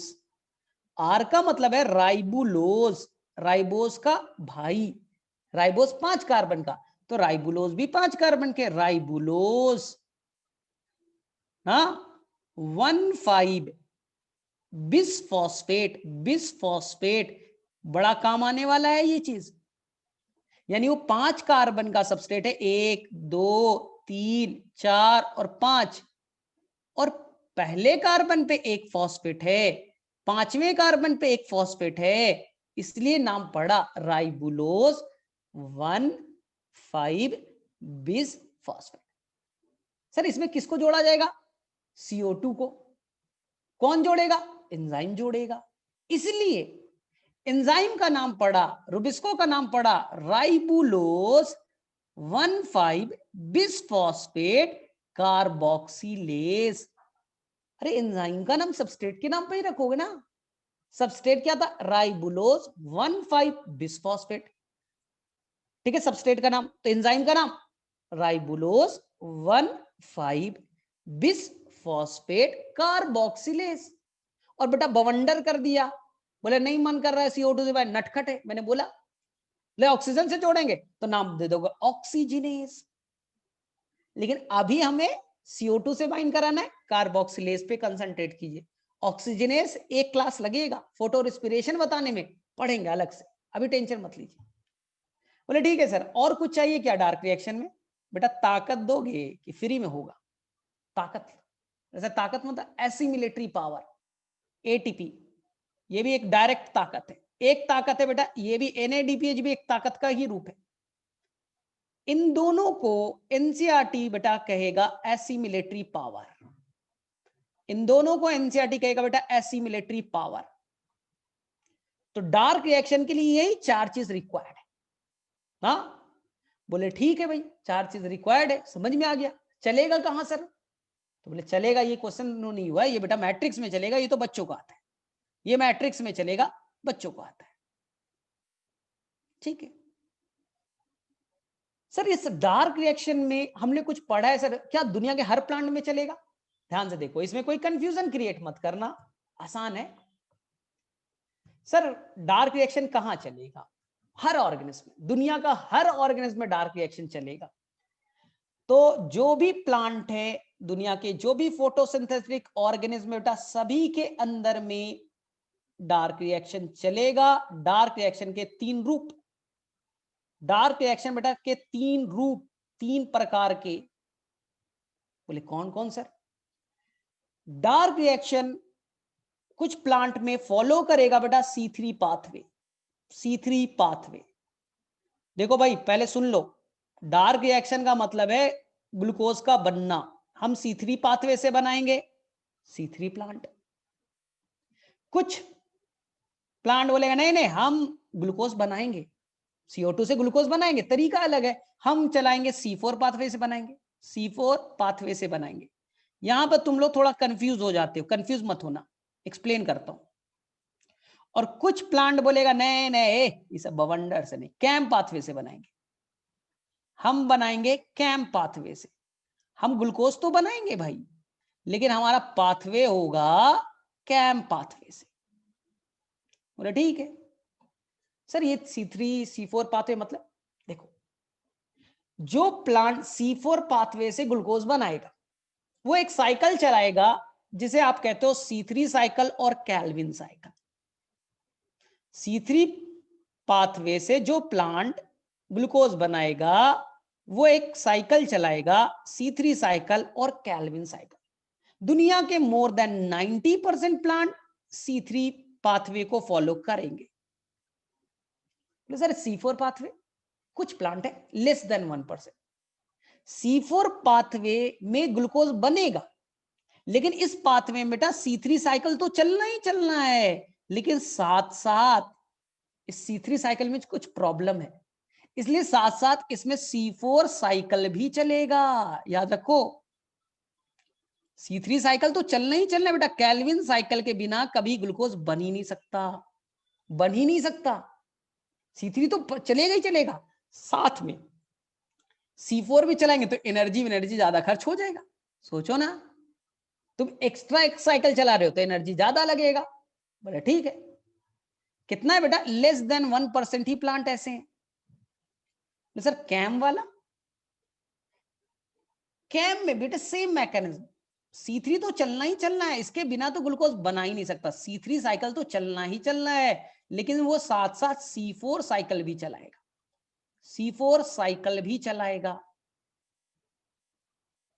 ठीक है, तो बोले सर फिर तो दोनों सेम हो गए सर, सर फिर तो दोनों सेम हो गए, C4 पाथवे और कैम पाथवे। नहीं, जो C4 पाथवे वाले प्लांट है, वो C3 साइकिल और C4 साइकिल अलग अलग सेल में चलाएंगे। जैसे ये चलेगा बच्चों लोग, आगे में मैं एक्सप्लेन करूंगा। कुछ बेटा मीजोफिल सेल होगा C4 साइकिल चलाने के लिए, और कुछ बच्चा बंडल सी सेल होगा, मैं बताऊंगा आगे में, अभी गड़बड़ाना नहीं, अभी टेंशन मत लो सबका। सर कैंप पाथवे में एक ही सेल है, उसी के अंदर रात में बेटा मीजोफिल सेल में रात में चलेगा C4 साइकिल, और दिन में मीजोफिल सेल में चलेगा C3 साइकिल। टेंशन मत लीजिए, एक्सप्लेन करूंगा। तो दुनिया में CO2 से ग्लूकोज बनना डार्क रिएक्शन कहलाता है, लेकिन डार्क रिएक्शन 3 तरह के, ग्लूकोज बनाने के 3 तरीके, या तो केवल C3 पाथवे से चल जाए, केवल C3 साइकिल चले उससे हो जाए। कुछ बोले नहीं हम C4 पाथवे से बनाएंगे, यानी आपको C3 के साथ साथ एक और नया साइकिल C4 भी चलाना है। कुछ बोलेगा हम कैम पाथवे से चलाएंगे, बना भाई। लेकिन बेटा तीनों में डार्क रिएक्शन में देखो, आपका C3 साइकिल तो कॉमन है, इससे छेड़छाड़ तो नहीं करना है। C3 बेटा C3 देखिए कॉमन है, इसलिए बहुत सारे दिमाग में लोगों को लगता है कि C3 को हटा के C4 लेते हैं, ऐसा कुछ नहीं है। C3 तो सब में चलेगा, कैल्विन साइकिल सब में चलेगा, रियल ग्लूकोज यही बनाता है। ये सब बेटा वंडर है, हेल्प करते हैं। C4 बेटा केवल हेल्पर है, C4 हेल्पर है, काम ग्लूकोज बनाने का C3 को ही दिया गया। बोले ठीक है सर, सर कैसे बनाएगा, चलो ठीक है। तो हम लोग 3 साइकिल 3 पाथवे पढ़ने वाले हैं। तो सबसे पहले हम लोग स्टार्ट करते हैं आपका C3 पाथवे। ठीक है, पहले स्टार्ट करते हैं बच्चों लोग C3 पाथवे। ठीक है, C3 पाथवे यानी कि, और जो प्लांट C3 पाथवे को चलाएगा इसे कहते हैं C3 plant. C3 plant more than 90% plant ऐसे ही है। ठीक है, कौन सा साइकिल चलाइएगा सर, केवल चलेगा यहां C3 साइकिल। सर C3 क्यों नाम है, किसने डिस्कवर्ड किया, पूरी डिटेल से बातें होगी, पूरे डिटेल से हम लोग बातें करेंगे। सर C3 साइकिल किसने ढूंढा, तो करेंगे बेटा मेल्विन कैल्विन, एनसीईआरटी ने फिगर विगर बनाया है, याद भी रखना है, मेल्विन कैल्विन ने। बोले ठीक है। सर C3 साइकिल कितने स्टेप का रिएक्शन होगा, अभी बताएंगे, आपको याद भी है। C3 साइकिल में बेटा 3 स्टेप में होगा। एक का नाम होगा कार्बोक्सिलेशन, CO2 को पकड़ेंगे खींचेंगे और प्रोडक्ट में कन्वर्ट करेंगे। प्रोडक्ट 3 कार्बन का होगा, इसलिए नाम C3 पाथवे। अभी करेंगे ना, CO2 को पकड़ेंगे कार्बोक्सिलेशन, प्रोडक्ट बनाएंगे 3 कार्बन का, C3 पाथवे। फिर उसे रिड्यूस करेंगे, रिडक्शन। लेकिन बेटा तुम्हें बार बार CO2 को फिक्स करना है ना, बार बार CO2 को फिक्स करना है, तो आपको वापस से साइकिल को रिपीट करना पड़ेगा, इसलिए थर्ड होगा रीजनरेशन। तो 3 स्टेप में हम लोग रिएक्शन पढ़ने वाले, टेंशन मत लीजिए और आराम से कंसंट्रेट होकर के देखिए, आराम से C3 साइकिल को सीखते हैं। ठीक है, थोड़ा कंसंट्रेटेड क्लास होगा क्योंकि समझना ज्यादा जरूरी है। सबसे पहले सबस्ट्रेट को पकड़ के लाइए, सबस्ट्रेट 5 कार्बन के, 1 2 3 4 5, 5 कार्बन के, और 5 कार्बन का तो है, पहले कार्बन पे फॉस्फेट है और 5वें कार्बन पे फॉस्फेट है, इसलिए इसका नाम पड़ा RUBP, राइबुलोज बिसफॉस्फेट। कितने कार्बन के, 5 कार्बन के, दिख भी रहा है। कितने मॉलिक्यूल सर, एक मॉलिक्यूल है, एक पंजा, 5 दिख रहा है, बोले हाँ। इस 5 कार्बन वाले सबस्ट्रेट में हम लोग जोड़ने वाले हैं 1 कार्बन वाले CO2। CO2 में कितने कार्बन? बोले सर 1 कार्बन। हाथ पे जोड़ो बच्चा, हाथ खोलो और जोड़ो। ये 5 कार्बन, एक CO2 का 1 कार्बन, 5 और 6 कितने होते? 5 और 1 कितने हो गए बेटे? 6। दोनों को जोड़ो। तो बोले सर जोड़ कैसे देंगे सर, CO2 को कैसे जोड़ दें? इसलिए तो आपको एंजाइम चाहिए कार्बोक्सिलेज जो CO2 को जोड़ेगा। तो एंजाइम कौन सा हो गया? रुबिस्को। एंजाइम कौन सा हो गया? रुबिस्को, क्योंकि उसने कार्बन डाइऑक्साइड को जोड़ा। तो 5 और 1 कितने होते? 6 होते। तो बोले सर अब प्रोडक्ट कितने कार्बन का बनेगा? तो प्रोडक्ट बन गए 6 कार्बन के। 1 2 3 4 5 6, 6 कार्बन के। 5 और 1 कितने होते? 6 कार्बन के। कितने हैं? फॉस्फेट 1 और 1 2, एक मॉलिक्यूल 6 कार्बन का प्रोडक्ट बन गया। लेकिन ये जो प्रोडक्ट है ना वो अनस्टेबल है। हमेशा याद रखना, पूरे प्लांट फिजियोलॉजी में 6 कार्बन का प्रोडक्ट और 2-2 फॉस्फेट संभलता नहीं है। अगर 6 कार्बन है और 2 उसमें फॉस्फेट है, वो संभलेगा नहीं, वो टूट जाएगा बीच से। अगर वो बीच से टूट गया तो देखिए, बीच से अगर टूट गया तो ये 3 कार्बन वाले अलग हो जाएंगे और ये 3 कार्बन वाले हरे वाले अलग हो जाएंगे। देखो ना, अगर तुम 6 कार्बन के हो और तुम संभल नहीं पा रहे हो, अनस्टेबल हो, पहले लिख लो बेटा, जो पहला प्रोडक्ट है वो लिख लो अनस्टेबल है। नाम आज तक नहीं पूछा गया है, ना पूछा जाएगा, फिर भी बेटा याद रख लेना, आपके मटेरियल में इस 6 कार्बन वाले प्रोडक्ट का नाम गिवन है, लेकिन अनस्टेबल है, संभल नहीं पा रहा है, पियक्कड़ है, गिर जाएगा, तो हमें अनस्टेबल से मतलब भी नहीं। तो बोले सर क्या नाम होगा? अगले क्लास में बता दीजिएगा, आपकी स्टडी मटेरियल में है। सर टूट गया तो क्या बनेगा सर? 3 कार्बन 3 कार्बन, ये 3 कार्बन वाला बच्चा लोग बनाएगा phosphoglyceric acid. Phosphoglyceric acid sir कितने कार्बन का? 3 कार्बन का। ये बेटा स्टेबल प्रोडक्ट है, ये बेटा स्टेबल प्रोडक्ट है। सर ये क्या बनाएगा? ये भी बनाएगा बेटा फॉस्फोग्लिसरिक एसिड। अब सोचो, 6 कार्बन वाले टूट गए 2 पार्ट्स में, ये 3 कार्बन एक फॉस्फोग्लिसरिक एसिड, ये 3 कार्बन एक फॉस्फोग्लिसरिक एसिड। ओवरऑल कितने फॉस्फोग्लिसरिक एसिड बने? सर 2 बने, 2 फॉस्फोग्लिसरिक एसिड बना। कितने कार्बन के? 3 कार्बन के। कितने मॉलिक्यूल? 2 मॉलिक्यूल। तो कार्बन तो मेरा बैलेंस है ना, हमारा कार्बन तो बैलेंस है ना। तो पहला स्टेबल प्रोडक्ट 3 कार्बन के, इसलिए नाम C3 पाथ, C3 साइकिल, इसलिए इसके C3 साइकिल कहते हैं, C3 पाथवे का, क्योंकि पहला स्टेबल प्रोडक्ट 3 कार्बन का बनता है। क्या नाम? Phosphoglyceric acid. Phosphoglyceric acid. बोले ठीक है सर, याद हो जाएगा, कोई बड़ी बात नहीं है। सर इसका क्या करें? इसको बेटा रिड्यूस करो, इसको रिड्यूस करो। ये प्रोडक्ट जो बना है ना, इसको रिड्यूस करना है। सर रिड्यूस कैसे होगा सर? तो मेरे बायो में बेटा रिड्यूस करना आसान है। फॉस्फोग्लिसरिक एसिड है, एसिड को रिड्यूस करके एल्डिहाइड बना दो, फॉस्फोग्लिसरल्डिहाइड बना दो। ए था पहले, PgA था, फॉस्फोग्लिसरिक एसिड था, अब एल बना दो, एल्डिहाइड बना दो। सर रिड्यूस तो कर देंगे सर, हाइड्रोजन तो चाहिए ना सर, वो भी 2 मॉलिक्यूल है, इसलिए तुम्हें 2 यहां पास खर्च करना पड़ेगा। हाइड्रोजन यानी 2 NADPH आएगा, ताकत भी लाएगा और हाइड्रोजन से अपने ताकत से उसमें हाइड्रोजन जोड़ देगा। NADPH में क्या था? हाइड्रोजन था, 2 मॉलिक्यूल थे, 2 NADPH आया, हाइड्रोजन दे दिया, ताकत भी दिया, ताकत से जोड़ दो, लो अब पागल बना दिया, PgAl बना दिया। पहले PGA था और ये निकल गया 2 molecule of NADP plus, NADP plus. Sir समझ में आ गया, लेकिन बेटा तुम किसी को पागल बना रहे हो, पागल बनाना इतना आसान नहीं है। कि बस हाइड्रोजन जोड़ दे सर, नहीं, पागल बना रहे हो बेटा, और ताकत चाहिए। 2 पागल बनाना है, 2 एटीपी भी चाहिए, यानी 2 डायरेक्ट ताकत चाहिए और 2 इनडायरेक्ट वाला ताकत।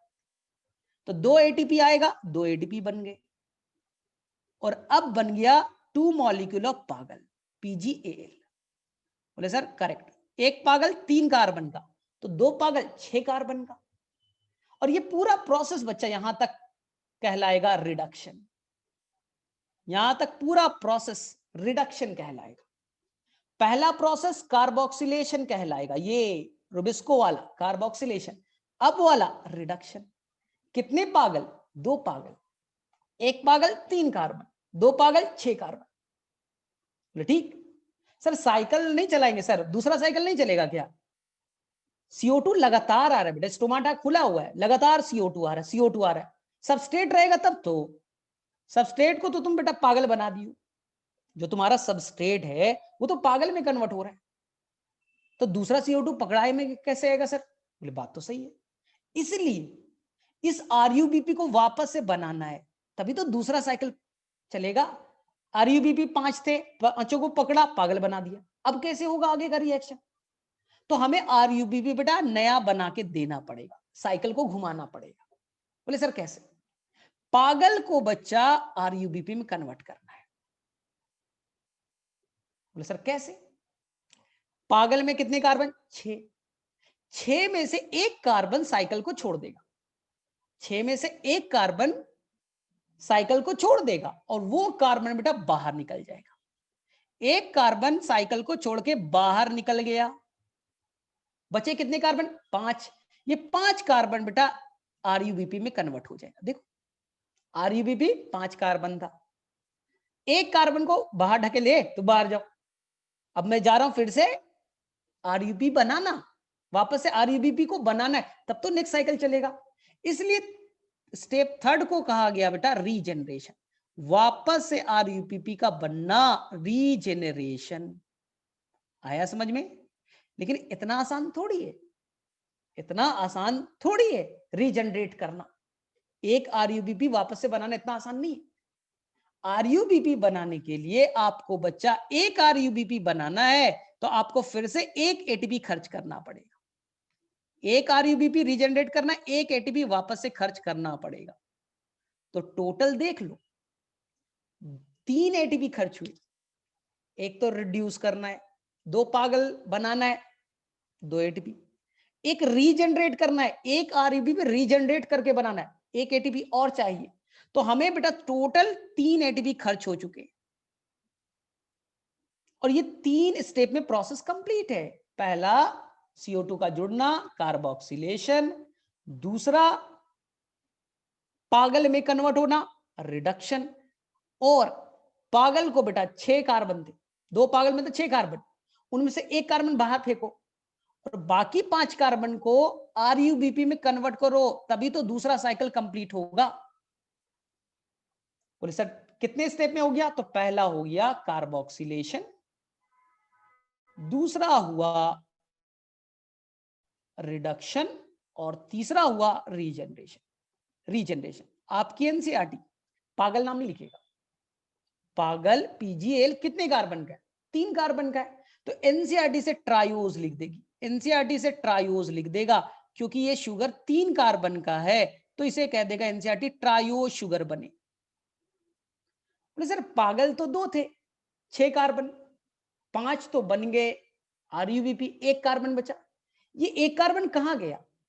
बड़ा इंपॉर्टेंट है, ये जो साइकिल को छोड़ा 1 कार्बन, ये बेटा जाकर के 1 कार्बन जो बाहर निकला, ये कार्बन अब बनाएगा 1/6 मॉलिक्यूल ऑफ ग्लूकोज। देखो ग्लूकोज में 6 कार्बन है, C6H12O6, साइकिल से 1 कार्बन बाहर निकल गया, और वो 1/6 ग्लूकोज के 6 कार्बन होते, तो एक ही निकला है ना, तो 1/6 ग्लूकोज बनेगा, 1/6 ग्लूकोज बनने में इन्वॉल्व हो जाएगा।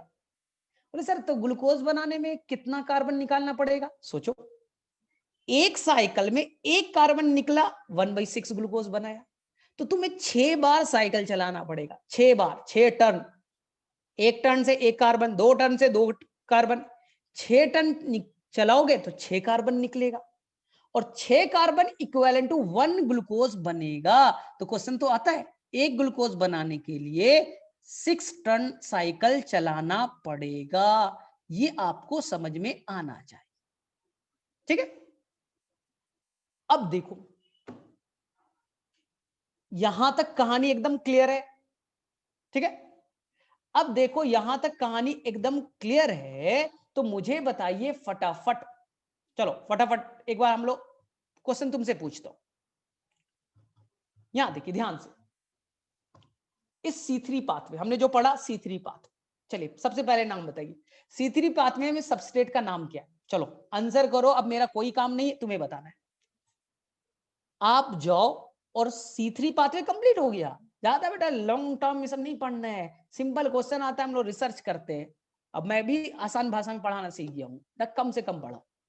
सबस्ट्रेट का नाम RUBP। चलो ये क्वेश्चन आता है, कितने कार्बन के? चलो लिखो, the substrate is the RUBP, how many the carbon containing is the substrate? Answer 5 carbon का। बोले ठीक है, RUBP में हमें जोड़ना है एक कार्बन का CO2।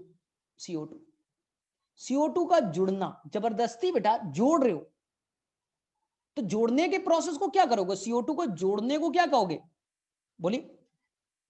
तो फर्स्ट स्टेप में जबरदस्ती बेटा CO2 को जोड़ रहे हो, तो स्टेप का नाम कार्बोक्सिलेशन। कार्बोक्सिलेशन। तो बताओ बच्चों लोग, एंजाइम का नाम क्या देंगे? एंजाइम का नाम क्या देंगे? बोले सर CO2 को जोड़ना है सर, कार्बोक्सिलेशन कराना है, तो नाम होगा रुबिस्को। नाम होगा रुबिस्को, क्योंकि वो कार्बन डाइऑक्साइड को जोड़ रहा है। हो गया, फर्स्ट स्टेप कंप्लीट। चलिए बताइए, फर्स्ट अनस्टेबल प्रोडक्ट कितने कार्बन का होगा? एकदम आसान से भाषा में है, 5 है, एक जोड़ दिया तो कितने होते हैं? बोले सर 5 और 1 6 होते हैं, इसमें कौन सी बड़ी बात है? तो मैं भी कहा 3 4 5 6, ये 6 कार्बन का प्रोडक्ट बना एक मॉलिक्यूल। ये अनस्टेबल है ना, तो 6 कार्बन पाथवे कहते हैं ना, C6 पाथवे कहलाता। याद रखना ये बेटा अनस्टेबल है। अनस्टेबल है तो ये बीच से 3 कार्बन टूटेगा, बीच से 3 कार्बन टूटेगा। तो बताओ ये 3 कार्बन वाला क्या बनेगा? बोलिए, फर्स्ट स्टेबल प्रोडक्ट का नाम बताइए, फर्स्ट स्टेबल प्रोडक्ट का नाम बताइए। बोले सर बहुत आसान है, PGA, फॉस्फोग्लिसरिक एसिड। कितने कार्बन का? सर 3 कार्बन का। फर्स्ट स्टेबल प्रोडक्ट 3 कार्बन का, C3 साइकिल। C3 साइकिल हो गया। ये 1 मॉलिक्यूल PGA, तो कितने PGA बने? बोले सर 3 इधर और इधर। सर 2 PGA बन गए, इसमें कौन सी बड़ी बात है? तो मैंने कहा बोला बेटा डिफिकल्ट, 2 मॉलिक्यूल PGA बने, फर्स्ट स्टेबल प्रोडक्ट PGA है 3 कार्बन का, इसलिए C3 पाथ। अब देखो, इस PGA को बेटा हमें पागल बनाना है, इस PGA को मुझे पागल बनाना है। तो पागल बनाने के लिए क्या करना पड़ेगा? PGA को रिड्यूस करना है। तो रिड्यूस करने के लिए क्या चाहिए? हाइड्रोजन चाहिए। तो ये 2 पागल बनाना है, 2 पागल बनाना है, 2PGL बनाना है, 3 कार्बन वाले 2 पागल बनाना है। तो मुझे बेटा रिड्यूस करना पड़ेगा। रिड्यूस करने के लिए हमें चाहिए 2 NADPH, ये डायरेक्ट ताकत 2 चाहिए, और 2 बेटा हमें ये डायरेक्टली ATP, 2 ATP, क्योंकि 2 पागल बनाना है। आगे वाले को देखो कितना पागल, 2 पागल तो 2 ATP, तो 2 पागल मतलब 6 कार्बन। बोले सर फिर तो साइकिल गड़बड़ नहीं हो जाएगा? सर अब पागल बना दे रहे हो, सब RUBP को पकड़ते हो पागल बनाते हो। तो सर RUBP रहेगा नहीं तो साइकिल अब आगे कैसे चलेगा? बात तो सही है, RUBP रहेगा नहीं तो आगे साइकिल चलेगा कैसे? तो हमने इस 6 कार्बन में से एक कार्बन को बाहर किया, हे निकल बाहर निकल, बचे कितने? 5 कार्बन, और उस 5 कार्बन को रीजनरेट कर दिया RUBP बनाने में, रीजेनरेशन। कितने RUBP बने? एक मॉलिक्यूल, तो एक ATP खर्च, एक ATP खर्च हो गया। अब देखिए, अब देखिए सर एक कार्बन जो निकला था वो कहां गया सर? 2 पागल थे, 6 कार्बन, 5 तो सर ठीक हो गए, ठीक हो गए सर। वो कार्बन एक पागल वाला कहां गया? वो कार्बन बेटा साइकिल को छोड़ दिया और वो 1/6 ग्लूकोज बनाया। ठीक है, तो अब बेटा फटाफट 7 क्वेश्चन इससे बनते, 7-8 क्वेश्चन बनते हैं, फटाफट आंसर कर दीजिएगा। चलो फटाफट आंसर कर दीजिएगा। चलिए पहला क्वेश्चन,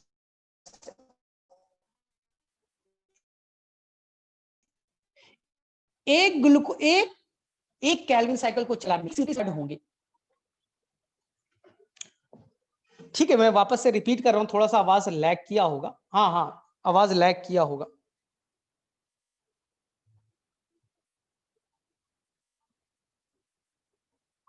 चलो ठीक है, हाँ चलो फटाफट, मैं एक केल्विन पाथवे को रन करने में, C3 साइकिल को रन करने में कितने एटीपी और कितने NADPH रिक्वायर्ड होंगे?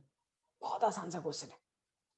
कितने एटीपी और कितने NADPH चाहिए? ठीक है, लेकिन थोड़ा वो एलेन वाले जो टेस्ट पेपर बनाओगे तो तुम्हें ट्रैप कर लेंगे। ध्यान से देखना, जब एलेन का पेपर बनाओगे तो तुम्हें बेटा फंसा देंगे। ध्यान से सुनना, ध्यान से सुनना। क्वेश्चन ये होगा, एक रीजनरेशन करने में बेटा कितने एटीपी चाहिए? बोलेगा in a Calvin cycle, C3 cycle, how many ATP is required in the regeneration process? तो तुम्हें बेटा 3 नहीं बोल देना है, बोले सर रीजनरेशन में 1 चाहिए था। और अगर पूछा गया केल्विन पाथवे में, C3 साइकिल में कितने एटीपी चाहिए रिडक्शन करने के लिए, तो आंसर बेटा 2 देना। तो जोश में मत सर केल्विन पाथवे में तो 3 खर्च होता है, और फिर सर सिली मिस्टेक हो गया, हम तो याद तो था सर, लेकिन वहां हमें लगा कि C3 पाथवे पूछ दिया था, वो हमने गलती से कर दिया। तो क्वेश्चन को ध्यान से पढ़ते क्यों नहीं? क्वेश्चन में देखो ना, लिखा है रिडक्शन में पूछा,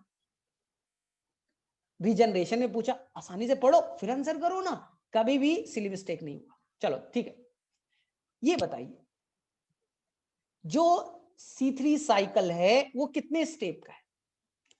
जो C3 साइकिल है कितने स्टेप का है? तीनों स्टेप का फटाफट नाम बताइए। चलो फटाफट, आप क्वेश्चन करो यार, अब खत्म हो गया। तीनों स्टेप का फटाफट नाम बता दीजिए। पहला कार्बोक्सिलेशन, दूसरा रिडक्शन, और तीसरा रीजनरेशन। देखो रीजनरेशन जरूरी है, रीजनरेशन जरूरी है, नहीं तो बेटा CO2 को पकड़ेगा कौन? 1 सेकेंड में लाखों बार करना है, पकड़ेगा कौन? बोले ठीक है, अब बताइए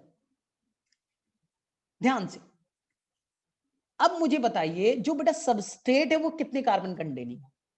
सबस्ट्रेट कितने कार्बन कंटेनिंग है? ये क्वेश्चन आता है ना, ए मारूंगा थप्पड़, 3 कार्बन का तुझे सबस्ट्रेट दिख रहा है क्या? अरे सबस्ट्रेट पूछ रहा हूं, तू प्रोडक्ट बोलता है। सबस्ट्रेट कितने कार्बन का है? 5 कार्बन का। अगर पूछा प्रोडक्ट कितने कार्बन का, तब क्या आंसर करोगे? How many carbon containing is a product? तो ये बेटा थोड़ा सा, लेकिन तुम 3 कार्बन करना, तुम बेटा 3 कार्बन करना। अगर वो पूछ दे, अगर क्वेश्चन में देखो सिली मिस्टेक क्या होती, क्वेश्चन में पहले पढ़ो, लिखा है how many the carbon containing first unstable product, तो बेटा अनस्टेबल अगर लिख दिया तो बोले ओ 6 कार्बन, नाम हम नहीं पूछेगा 6 कार्बन।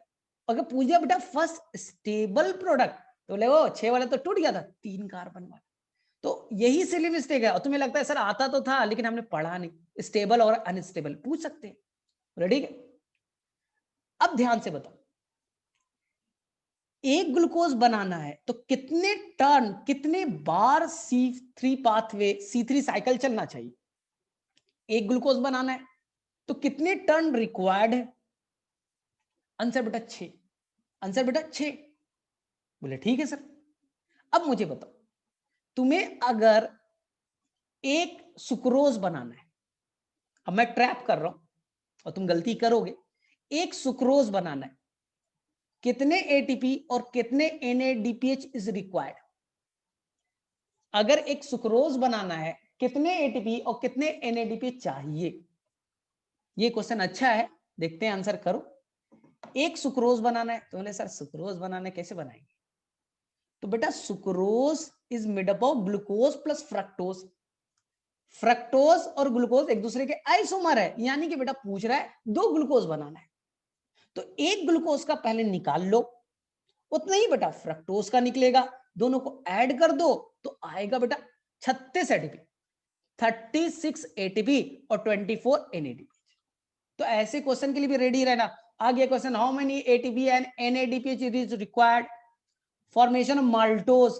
अब तुम बोले माल्टोज कहां, हमने पढ़ा ही नहीं माल्टोज। अरे भाई साहब, माल्टोज को तोड़ोगे तो 2 ग्लूकोज बनेंगे।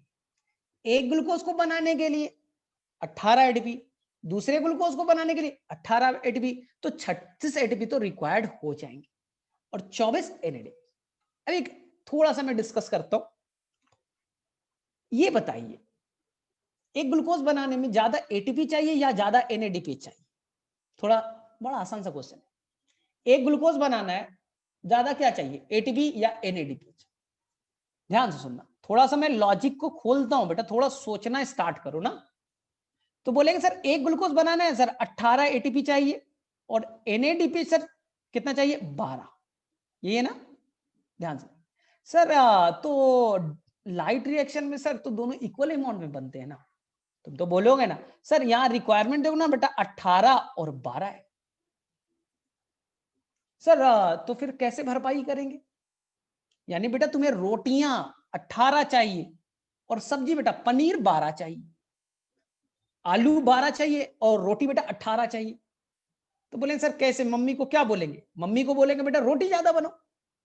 इसलिए जब तुम जेड स्कीम चलाते हो, ये PS2 यहां से निकला, PS1 में आया, FNR में गया और ये बेटा NADPH बन गया, ये NADPH बन गया।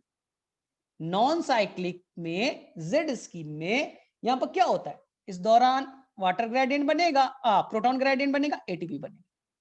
तो जेड स्कीम में एटीपी भी बना, NADPH भी बने, इक्वल अमाउंट। बोले हाँ सर, तो ज्यादा तो सर रोटी बनाना है ना सर, इसलिए ज्यादा एटीपी बनाना है, इसलिए ये बेटा चुपचाप PS1 के हेल्प से यहां से साइक्लिक भी चला देगा। साइक्लिक में NADPH बनते नहीं, साइक्लिक में इलेक्ट्रॉन निकला, PS1 में वापस से आ गया, FNR में जाएगा ही नहीं, लेकिन उस दौरान डायरेक्टली एटीपी बन जाएगा। इसलिए इस भरपाई को पूरा करने के लिए रोटी 18 और आलू 12 चाहिए, 6 का डिफरेंस है, बड़ा डिफरेंस है, यानी कि लाइट रिएक्शन में एटीपी ज्यादा चाहिए। तो बोले वो जरूरत पड़ेगा तो जेड स्कीम चला देंगे, दोनों इक्वल बन गए, 12 रोटी 12 आलू बन गया। अब 6 रोटी और बनाना है तो साइक्लिक वाला है ना, साइक्लिक से केवल एटीपी बनता है। अब समझ में आया? इसलिए सेल में साइक्लिक भी चलना जरूरी है। नॉन साइक्लिक में दोनों इक्वल बने और एक्स्ट्रा भरपाई करने के लिए वो साइक्लिक से अपना काम कर लेगा, इसलिए नेचर में साइक्लिक को भी बनाया गया। बोले ठीक है सर, समझ में आ गया। अब सेकेंड चीज, ये C3 पाथवे को ढूंढा किसने था? C3 पाथवे को बेटा ढूंढा किसने था? तो बोलेंगे सर, बोलिए नाम, बोलिए साइंटिस्ट का नाम बताइए। तो एनसीईआरटी के अकॉर्डिंग बेटा Melvin Calvin and coworker. NCERT अगर तुम पढ़ोगे तो वहां लिखा है मेल्विन कैल्विन तो लिखा है, साथ साथ लिखा है बेटा कोवर्कर, यानी कि उसका चपरासी भी। चपरासी कहना थोड़ा गलत है, मतलब उसके लैब में मेल्विन कैल्विन तो ही है, मेल्विन कैल्विन तो ही है, साथ साथ उनके जो कोवर्कर है, चपरासी है, कोवर्कर एनसीईआरटी में लिखा है। कोवर्कर का थोड़ा नाम ढूंढिए, नहीं ढूंढना है कोई टेंशन नहीं, ठीक है। किस पे किया, किस पे किया C3 पाथ? अपने आप हो गया, एक्सपेरिमेंटल मटेरियल। तो याद रखिएगा बेटा, आई थिंक आपको याद होगा, unicellular algae chlorella, unicellular green algae chlorella, ये एक ग्रीन एल्गी है जिसपे उन्होंने एक्सपेरिमेंट परफॉर्म किया था और पूरा साइकिल के बारे में बताया, पूरे साइकिल का डिटेलिंग उन्होंने बताया कि ग्रीन एल्गी में जो क्लोरेला है उसके ऊपर में उन्होंने एक्सपेरिमेंट करके बताया। सर कैसे किया होगा, सर कैसे किया होगा, चलो देखते हैं। इस पे भी आपको क्वेश्चन मिलेंगे, थोड़ा सा दिमाग खोल करके बनाइएगा, बनेंगे। देखिए उन्होंने बेटा जो RUBP लिया 5 कार्बन का, इसमें कोई छेड़छाड़ मत करो, RUBP 5 कार्बन का कोई टेंशन नहीं, ठीक है, 1 मॉलिक्यूल। उन्होंने बेटा जो CO2 लिया ये CO2 में जो कार्बन है वो 14 वाला ले लिया, यानी रेडियो एक्टिव ले लिया। कार्बन 14 वाला लिया, रेडियो एक्टिव लिया। बोले ठीक है, यानी कि तुम बॉटल ले लो, बॉटल में लाइट रिएक्शन हुआ, एल्गी है, ग्रीन एल्गी, क्लोरेला। अब CO2 डालो, जो कार्बन डाइऑक्साइड है, जो यहां कार्बन डाइऑक्साइड तुमने डाला है, उसमें जो कार्बन है वो 14 वाला रेडियो एक्टिव। बोले ठीक, अब थोड़ी देर के लिए छोड़ दो, और अब इसको आएगा 6 कार्बन में कन्वर्ट करेगा, 1 2 3 4 5 6।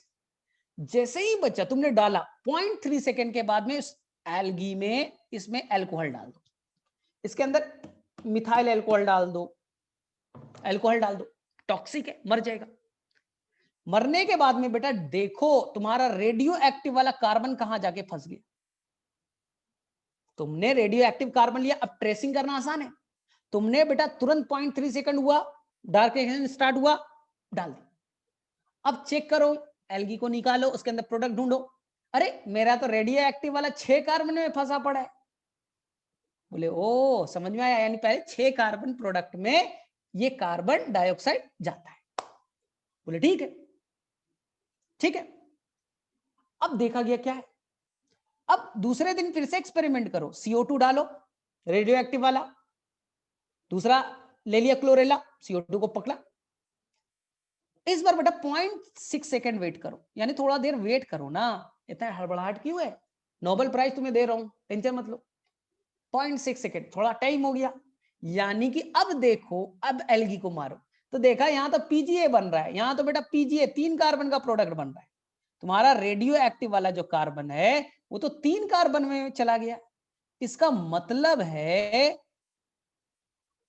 इसका मतलब क्या है कि जो 6 कार्बन वाला वो टूट करके 3 कार्बन में कन्वर्ट हो गया, क्या बना, PGA। तो पता चलो यानी कि मेरा कार्बन पहले 6 कार्बन में था, अब 3 कार्बन में आ गया परसों। अब 0.9 सेकंड के बाद में किल करो तो देखिए ये तो पागल में चला गया, जो रेडियो एक्टिव कार्बन है वो पागल में चला गया। नेक्स्ट डे देखो बेटा ये पागल को छोड़ करके बाहर निकल गया, तुम्हारा वाला जो कार्बन रेडियो एक्टिव वाला वो तो बाहर निकल गया और वो ग्लूकोज बनाने में पार्टिसिपेट कर रहा है, बाकी पागल के 5 कार्बन RUBP बना रहे। आ गया समझ में? तो उन्होंने बेटा स्टेप वाइज इसको डिटेक्ट किया, पहले तुम्ही को मार दूं, तुम्हारे अंदर में जो प्रोडक्ट बना निकाल के देख लूं, पहले क्या बना, तुम्हारे अंदर CO2 डालूं और तुम्हें मार दूं, देखे CO2 कहां गया, कार्बन कहां गया, 6 कार्बन वाले में।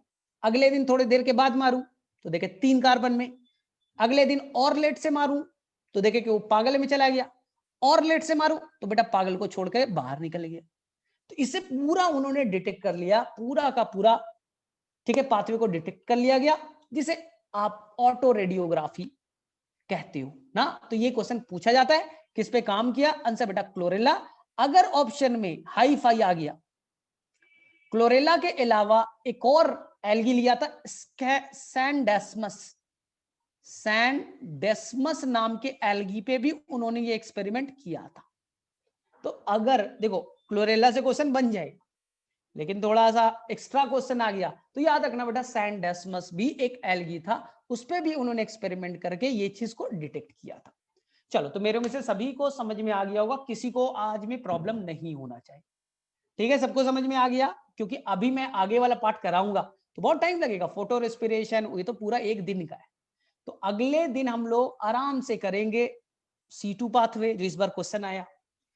सर C4 क्यों बना बताऊंगा, सर कैम क्या होता, इसमें थोड़ा सा समझने वाला पार्ट है। चलो इसमें कुछ समझने वाला पार्ट है तो हम लोग अगले क्लास में इसे करेंगे, और मेरे में से यहां तक सभी को समझ में आ गया होगा। चलो ठीक है, फिर भी मैं 10 क्वेश्चन पूछ लेता हूं, चलो फटाफट 10 क्वेश्चन पूछता हूं। चलो पहला question, who is the primary electron acceptor in the PS1, who is the primary electron acceptor in the PS1, who is the primary electron acceptor in the PS1। 10 question पूछता हूं, देखता तुम्हारा क्या तैयारी है। मारूंगा मैं, सबका गलत है, सबका गलत है, सबका गलत है। हसनैन का केवल सा है, अरे थप्पड़ मारूंगा मैं। तुम लोगों को पूछता हूं मैं PS1 तो ये बोलती है PS2 का। अरे भाई साहब कौन लिखा रे OES, अरे क्यूनोन,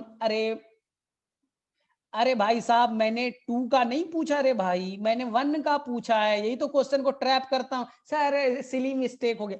अरे भाई अंधा हो, सुना ही नहीं दे रहा है कि मैंने 1 पूछा या 2 पूछा, इतना तो आना चाहिए ना। अगर 2 का पूछता तो आंसर होता फियोफाइटीन, क्यूनॉन, प्लास्टोक्यूनॉन, जो बोलना था। मैंने 1 से पूछा तो 1 का आंसर होगा एफईएस, एफआरएस, जो बोलना है। आया समझ में? चलो ठीक है, second question.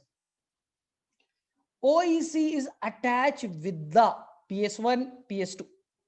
OEC complex is attached with the OEC oxygen evolving complex या water splitting complex is attached with the PS2. ठीक है, अब बताओ भाई साहब, ज्यादा बेटर तो साइक्लिक है, ए नॉन साइक्लिक है। ये वाला 2 से गया, यहां से यहां आया, यहां से FNR में गया, यहां से NADPH में आया।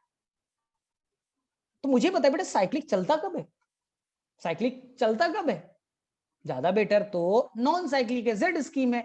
तो आपको आंसर बहुत अच्छे से याद आना चाहिए, एनसीईआरटी का लाइन है। सर अगर ना 680 से ज्यादा वेवलेंथ का आ गया तो क्या करेगा, अब बताओ।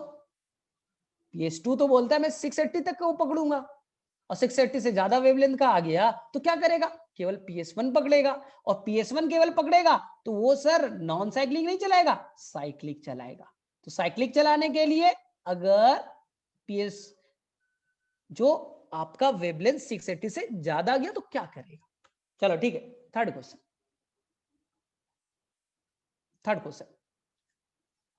अब बताइए, एक ऑक्सीजन मॉलिक्यूल को रिलीज करना है, मैंने एक एल्गी ले लिया और एल्गी पे मैंने लाइट डाला, मुझे एक ऑक्सीजन मॉलिक्यूल रिलीज कराना है, मुझे कितने फोटोन की जरूरत पड़ेगी, मुझे कितने फोटोन की जरूरत पड़ेगी। बेटा दिमाग में अच्छे से सोच करके सब क्वेश्चन को बेटा एनालाइज कीजिए, दिमाग में इमेज बनाइए। दिमाग में बच्चा इमेज बनाइएगा ना तो हमेशा के लिए याद हो जाएगा। मैंने हमेशा बोला बेटा अपने दिमाग में जेड स्कीम का फिगर बना लो, ये PS2 है, 2 लाइट गिरा, 2 इलेक्ट्रॉन निकला, फियोफाइटिन में जाए PQ में जाए मुझे कोई मतलब नहीं। इसी दौरान 2 लाइट गिरा PS1 पे, 2 लाइट PS1 पे गिरा, और ये गया कहां, FRS में गया, NADP रिडक्टेज में गया, लास्ट में NADPH में चला गया, मुझे उसे कोई मतलब नहीं। लेकिन सर इस एक जेड स्कीम चलाने में देखिए ना 2 इलेक्ट्रॉन लगता है, और इलेक्ट्रॉन कहां से आएगा सर, इलेक्ट्रॉन का जो डोनर है वो वाटर है, वाटर टूटता है, वाटर टूटेगा और ये ऑक्सीजन रिलीज करेगा, हाफ मॉलिक्यूल, 2 इलेक्ट्रॉन चला गया। एक जेड स्कीम चलाने में एक वाटर टूटता है, मैंने क्या बोला, एक ऑक्सीजन मॉलिक्यूल रिलीज करना है, यानी इक्विवेलेंट टू 2 जेड स्कीम, और 2 जेड स्कीम चलना है तो देखिए ना बच्चा, एक जेड स्कीम चलने में 2 फोटोन 2 फोटोन 4 फोटोन चाहिए, 4 फोटोन चाहिए तो एक जेड स्कीम चलेगा, तो एक वाटर टूटेगा तो हाफ ऑक्सीजन रिलीज होंगे। और क्वेश्चन में क्या आया, एक मॉलिक्यूल, यानी 2 जेड स्कीम 8 फोटोन, आ गया समझ में। तो ये सब ऐसे बेटा आपको एनालाइज करना, ऐसे ध्यानपूर्वक सीखना है। चलो बता, who is the primary electron acceptor in the PS2, who is the primary electron acceptor in the PS2, ठीक है, नहीं PQ is not the ठीक है, आप ज्यादा बेटर होता, मैंने बोला ना फियोफाइटीन बोलो, फियोफाइटीन बोलो, ठीक है, ऑप्शन पे डिपेंड करेगा, ऑप्शन पे डिपेंड करेगा, एनसीईआरटी के अकॉर्डिंग PQ चलेगा ना, फियोफाइटीन, क्यूनॉन, ठीक है, तो ये डिपेंड करेगा, क्वेश्चन को अच्छे से देखना उसके बाद आंसर करना, ठीक है। चलो next question, कीमोऑस्मोटिक hypothesis was given by which scientist, कीमोऑस्मोटिक hypothesis was given by which scientist, कीमोऑस्मोटिक hypothesis was given by which scientist, याद रखना बेटा पीटर मिशेल ने दिया, ठीक है, बड़ा इंपॉर्टेंट है। चलो नेक्स्ट क्वेश्चन, ठीक है, नेक्स्ट क्वेश्चन, ठीक है, ये बताइए इस नॉन साइक्लिक फोटोफॉस्फोरिलेशन में एक पिगमेंट है, जो पिगमेंट नहीं कहेंगे, इलेक्ट्रॉन कैरियर है, जो कॉपर कंटेनिंग है, मोबाइल कैरियर है, उसका नाम बताइए। मोबाइल कैरियर है, कॉपर कंटेनिंग है, तो याद रखना है इसका नाम है plastocyanin. This the PC plastocyanin, बड़ा इंपॉर्टेंट है, ये बहुत ही इंपॉर्टेंट है। चलिए नेक्स्ट क्वेश्चन, ओईसी का लोकेशन बताइए। ये देखता हूं बहुत सारे बच्चे कंफ्यूज होते हैं, ओईसी का लोकेशन बताइए। What is the location of OEC? OEC जो है उसका लोकेशन कहां है?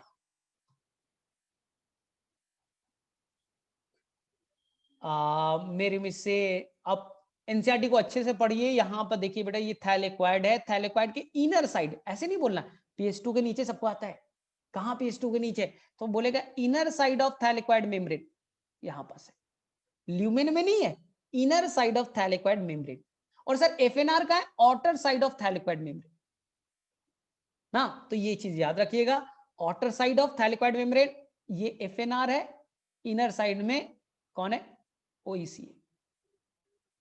चलिए ठीक है, तो मेरे में से सारे क्वेश्चन लगभग लगभग बन जाएंगे, अब कोई डिफिकल्टी नहीं है।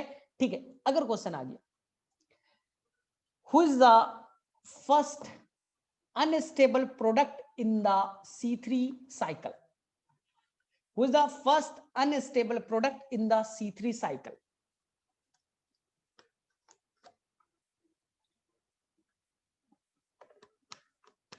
तो बोलना सर कुछ है, आप पढ़ लीजिएगा, आपके मटेरियल में गिवन है, उसका नाम भी गिवन है, लेकिन याद मत रखिएगा। बस याद रखिएगा 6 कार्बन है, कीटो कंटेनिंग कुछ कंपाउंड है, उसके बारे में ज्यादा नहीं जानना है। ठीक है, तो छोटे छोटे जो गलतियां हैं उसको सुधारिए। जैसे मैंने पूछा बेटा माल्टोज बनने में कितने एटीपी चाहिए, फंस जाते हैं बच्चे, क्योंकि उन्हें ग्लूकोज का याद है, तो बेटा ग्लूकोज ग्लूकोज मिलकर के माल्टोज बनते, तो ऐसे क्वेश्चन में गलतियां नहीं करना चाहिए। ठीक है, आमिर, अरे काहे के लिए याद किया है, आमिर ने बता दिया, 2 कार्बोक्सी 3 कीटो 1,5 बिस फॉस्फोर राइबोटॉल, मुझे भी याद नहीं। राइबो मतलब 5 कार्बन इधर है, एक बेटा कार्बोक्साइल ग्रुप है। ठीक है, वो सब कर लेगा। चलो अब हम लोग नेक्स्ट क्लास में मिलेंगे, तो फोटो रेस्पिरेशन, आपका C4 पाथवे और कैम पाथवे को हम लोग करेंगे। चलो ठीक है,